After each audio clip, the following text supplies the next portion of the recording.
এই মুহূর্তে যে গুরুত্বপূর্ণ খবরে নজর রাখবো, 26,000 চাকরি বাতিলের এসএসসি মামলা আজকের মতো মুলতবি সুপ্রিম কোর্টে। পুরো পরীক্ষার নাকি কারচুপির চাকরি বাতিল বিবেচনা করবে আদালত আগামী বৃহস্পতিবার। প্রধান বিচারপতির বেঞ্চে পরবর্তী শুনানি আগামী বৃহস্পতিবার। প্রধান বিচারপতির বেঞ্চে ফের এসএসসি মামলার শুনানি হবে। আজকের মতো মামলা মুলতবি সুপ্রিম কোর্টে। এসএসসি মামলার আজকের মতো শুনানি মুলতবি সুপ্রিম কোর্টে।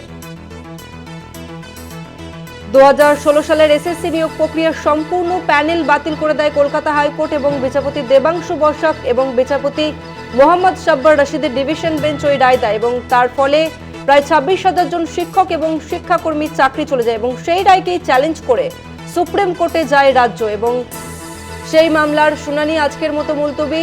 বৃহস্পতিবার ফের এসএসসি মামলার শুনানি হবে সুপ্রিম কোর্টে।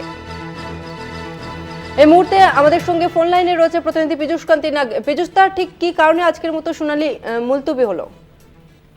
দেখো, প্রধান বিচারপতির এজলাসে যখন এই মামলাটি ওঠে সেই সময় প্রধান বিচারপতি জানান এই বিষয়টি যথেষ্ট গুরুত্বপূর্ণ এবং এই বিষয়ে আদালত সিদ্ধান্ত গ্রহণ করবে যে সম্পূর্ণ চাকরি বাতিল হবে না, যেটুকু পোর্শনে এই নিয়োগ নিয়ে দুর্নীতি হয়েছে সেই বিষয়টির ওপরেই আদালত নির্দিষ্ট রায়দান করবে।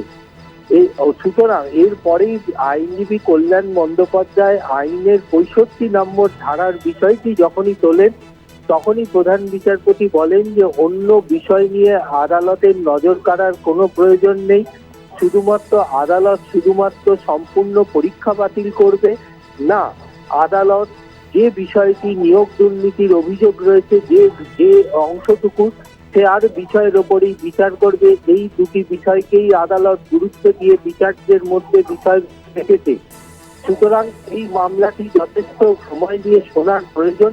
তাই আদালত মনে করছে যে আজকে এই মামলার শুনানি সম্ভব নয়, আগামী বৃহস্পতিবার এই মামলার শুনানির জন্য সময়সীমা ধার্য করেছেন সুপ্রিম কোর্টের প্রধান বিচারপতি বেঞ্চ। ধন্যবাদ তোমাকে পীযূষ কান্তিতে। আমরা কথা বললাম প্রতিনিধি পীযূষ কান্তি নাগের সঙ্গে। আর একবার জানিয়ে রাখবো, 26,000 চাকরি বাতিলের এসএসসি মামলা আজকের মতো মুলতবি সুপ্রিম কোর্টে। পুরো পরীক্ষা নাকি কারচুপির চাকরি বাতিল বিবেচনা করবে আদালত আগামী বৃহস্পতিবার। প্রধান বিচারপতির বেঞ্চে পরবর্তী শুনানি।